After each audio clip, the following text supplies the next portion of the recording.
22 वर्षीय लड़की का बार बार यौन उत्पीड़न करने और उसे जान से मारने की दी धमकी। मुंबई, महाराष्ट्र पुलिस ने 22 वर्षीय लड़की का बार बार यौन उत्पीड़न करने और उसे जान से मारने की धमकी देने के इल्जाम में 3 लोगों पर मुकदमा दर्ज किया है, जिनकी पहचान वसीम सैयद, आरिफ खान और मुस्तकीम सैयद उर्फ राज सैयद के रूप में हुई है। आरोपियों ने स्त्री के अश्लील वीडियो भी रिकॉर्ड किए और अपनी यौन मांगों को पूरा करने के लिए उसे ब्लैकमेल किया। ये घटना महाराष्ट्र के नासिक जिले से सामने आई है। फर्क के अनुसार लड़की जुलाई 2020 से यातना झेल रही है और उसका लगातार यौन उत्पीड़न किया जा रहा है। हालांकि उसे आरोपियों ने धमकी दी थी कि यदि वह चाहती है कि उसके परिवार के सदस्य जीवित रहें, तो वह चुप रहे। लड़की ने अपनी आपबीती अपने चचेरे भाई को बताने का साहस जुटाया, जिसने अक्टूबर 2023 में उसके साथ क्रूरतापूर्वक दुष्कर्म करने के बाद आरोपियों के विरुद्ध कंप्लेन दर्ज करने में उसकी सहायता की। 22 नवंबर 2023 को दर्ज की गई थी। कहा जा रहा है कि यह घटना नासिक जिले के येओला क्षेत्र में हुई। लड़की के लिए मुश्किल परीक्षा साल 2019 में प्रारंभ हुई, जब लड़की अपनी प्रथम साल की कॉलेज डिग्री के लिए पढ़ाई कर रही थी। कॉलेज या अन्य पाठ्यचर्या कक्षाओं में जाते समय आरोपी द्वारा 1 साल से अधिक समय तक उसका पीछा किया गया और उसे परेशान किया गया। मुख्य आरोपी वसीम एक क्षेत्रीय ऑटो मरम्मत की दुकान में काम करता था, जो पीड़िता के घर के सामने है। उसने पीड़िता के करीब आने के लिए उसके भाई से भी दोस्ती कर ली।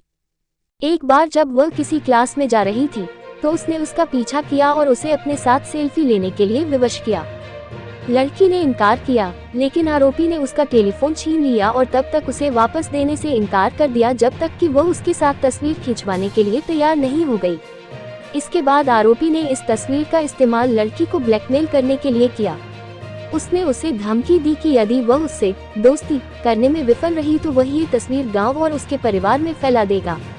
लड़की ने इनकार कर दिया, लेकिन आरोपी ने उससे बात करने और उससे दोस्ती करने के लिए विवश किया। वसीम प्रतिदिन कॉलेज और क्लास जाते समय लड़की का पीछा करने लगा।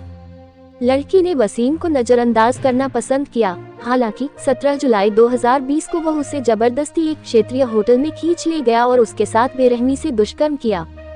उसने उसे कुछ गैर पर्ची दवाएं खिलाईं और उसे उसके एक दोस्त के घर छोड़ दिया।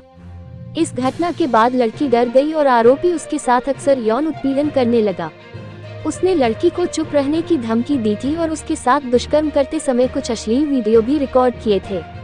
वसीम इन वीडियो का इस्तेमाल अपनी यौन मांगों को पूरा करने के लिए लड़की को ब्लैकमेल करने के लिए करता था। आरोपी लड़की से कहता था कि मेरे पास तेरी निजी वीडियो रिकॉर्डिंग है, यदि तू मेरी बात नहीं मानेगी तो मैं उन्हें लीक कर दूंगा। इस तरह ब्लैकमेल कर वह मिडिल क्लास लड़की पर यौन अत्याचार करता था। पीड़िता ने अंततः कॉलेज जाना बंद कर दिया और डर के मारे घर पर रहना पसंद किया।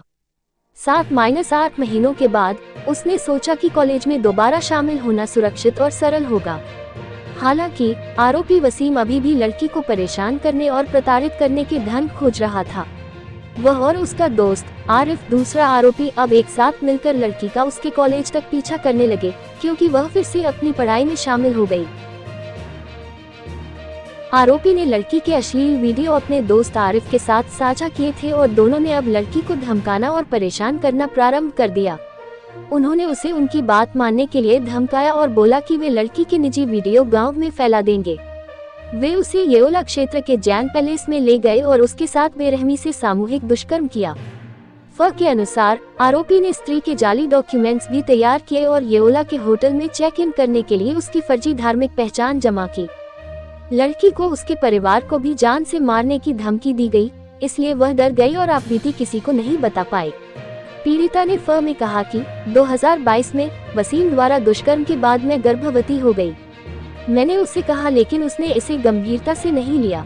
मेरे पास उससे विवाह करने के लिए कहने के अतिरिक्त कोई विकल्प नहीं था, तो मैंने किया, लेकिन उसने साफ इनकार कर दिया और मुझसे गर्भपात करने के लिए कहा। इसके बाद पीड़िता को वसीम और उसके भाई राज सैयद जबरदस्ती प्रसूति हॉस्पिटल ले गए। दोनों ने लड़की पर गर्भपात कराने के लिए दबाव डाला। ऐसा करने की धमकी देने के लिए उन्होंने उसके अश्लील वीडियो का इस्तेमाल किया। पीड़िता ने कहा कि डॉक्टरों ने बोला कि मुझे 7 दिनों तक हॉस्पिटल में रहना होगा। इसके बाद वसीम और उसके भाई ने मुझ पर अपने माता पिता को ये बताने के लिए दबाव डाला कि मैं पुणे में एक कॉलेज सेमिनार में भाग लेने जा रही हूँ। मेरी ख्वाहिश के खिलाफ बच्चे का गर्भपात करा दिया गया। मैंने वसीम से मुझसे विवाह करने के लिए बोला था, लेकिन उसने इनकार कर दिया। मैं बच्चे को रखना चाहती थी, लेकिन उसने मुझे मुंह बंद रखने की धमकी दी। दोनों ने हॉस्पिटल का बिल चुकाने के लिए मुझसे 30,000 रुपये भी ले लिए। जब मैंने बोला कि मेरे पास पैसे नहीं हैं, तो वसीम ने मुझे ये कहते हुए ब्लैकमेल किया कि वह मेरे वीडियो वायरल कर देगा। जून 2022 में लड़की के माता पिता, जो इस मुद्दे से अनजान थे, ने उसकी विवाह नासिक के निफाड क्षेत्र के एक आदमी से तय कर दी। हालांकि आरोपी को घटना के बारे में पता चल गया और उसने लड़की पर विवाह तोड़ने के लिए दबाव डाला। उसने फिर अश्लील वीडियो को हथियार के तौर पर इस्तेमाल किया। पीड़िता ने कहा कि 1 वर्ष बीत गया, मैंने फिर से अपनी कक्षाओं में भाग लेना प्रारंभ कर दिया, लेकिन खतरा अभी टला नहीं था। इसी वर्ष 13 अक्टूबर को वसीम ने फिर मेरा पीछा किया और मुझे खींचकर एक क्षेत्रीय होटल में ले गया। उसने मेरे साथ बेरहमी से दुष्कर्म किया। उस दिन उनका जन्मदिन था। मुझमें ये सब झेलने की हौसला नहीं थी, इसलिए मैं कोपरगांव क्षेत्र में अपने चचेरे भाई के साथ रहने चली गई। मैंने उसे वसीम, उसके दोस्त और उसके भाई के बारे में बताया। फिर उन्होंने मुझे फर्द दर्ज करने में सहायता की और मेरे माता पिता को भी घटना के बारे में बताया। पुलिस का बोलना है कि इस मुद्दे में जांच जारी है और फिलहाल गिरफ्तारी की कोई जानकारी नहीं है।